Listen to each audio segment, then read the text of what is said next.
I often think of those kind of more invisible types of roles where, they're exposed, even just MSD caseworkers, for example, hearing about extreme hardship day in, day out, serious crime investigators, DIA, digital safety teams responding to child exploitation. So some really unique types of work and, unique exposure to, quite emotionally heavy content.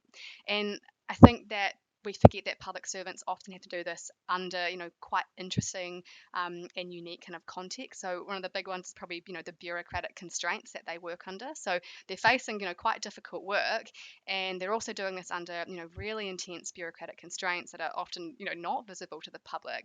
And they're trying to meet the expectations of the government of the day. They're navigating, complex political dynamics, and they're often doing this under, quite significant resource constraint that introduces other, non-traumatic psychosocial risks to the mix. So it's like they've got both that mix of like traumatic stuff, but also, really difficult situations around, reduced resourcing and a lot of, public scrutiny as well. And I think that's another big one, that they're doing all of this, and also there's this, huge focus by our public and our media. So there's often, yeah, there's probably not a day that actually goes by where I don't see a New Zealand public sector agency on the front of, one of our newspapers or media agencies. So, and I think we saw that a lot during COVID for the likes of, our Ministry of Health, where there's just such an intense focus on their work and their decisions and their actions, and the outcomes of these decisions are being, really heavily scrutinized. So